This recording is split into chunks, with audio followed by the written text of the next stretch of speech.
করতে চলেছি civil case. তাহলে সিভিল কেস তাহলে কি, যখন হচ্ছে প্রপার্টি ডিসপিউট এন্ড হচ্ছে এনি আদার্স, যেমন হচ্ছে ফ্যামিলি ডিসপিউট এন্ড হচ্ছে property related dispute and any dispute যেটা হচ্ছে সিভিল রিলেটেড ম্যাটার্স, তো সেটা আমরা কিভাবে ফাইল করতে পারি।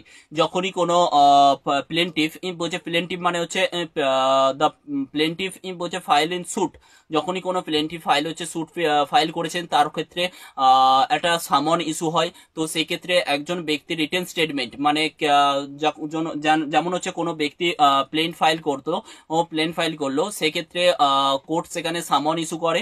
তো সামন ইস্যুর পর ওর বলছে তখনই হচ্ছে তার কাছে এইটা থাকে যে রিটেন স্টেটমেন্ট, মানে আমি একজনের কাছ থেকে লোন নিয়েছি 1,00,000 টাকা, তো সে আমার এগেনস্টে সুট ফাইল করেছে।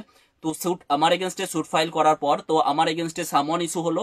তো সামন ইস্যু হওয়ার পর আমি কতটা পেমেন্ট করেছি এন্ড আমি কি কি, সেইটা হচ্ছে আমাকে রিটেন স্টেটমেন্ট আমাকে একটা দিতে হবে যে আমি কত টাকা পেমেন্ট করেছি এন্ড হচ্ছে কি কি আমার সাথে সেই ব্যাংক আমার সাথে কি ফ্রড করেছে না কি করেছে, সেক্ষেত্রে আমাদের হচ্ছে সেটা একটা রিটেন স্টেটমেন্ট দিতে হবে। তাহলে এইভাবে সিভিল প্রসিডিওর হয়। তাহলে সিভিল প্রসিডিওরকে আমার এগেনস্টে কোনো সুট ফাইল হলো, ও সেক্ষেত্রে আমার এগেনস্টে যখন সুট ফাইল হলো, সেক্ষেত্রে আমার সামন ইস্যু হবে। তার সামন ইস্যুর পর আমাকে রিটেন স্টেটমেন্ট দিতে হবে যে কি কি কারণ, বলছে কি কারণে আমি পে করতে পারিনি এবং কি কারণে আমি পে করতে পারিনি, এবং সেই ব্যাংকটাকে ফ্রড ছিল না কি, সমস্ত কিছু এই রিটেন স্টেটমেন্টের মধ্যে দিতে হবে।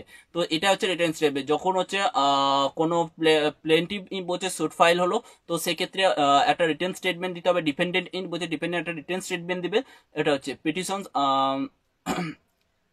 সুট ফাইল হলো, সেক্ষেত্রে আমাকে একটা রিটেন স্টেটমেন্ট দিতে হবে।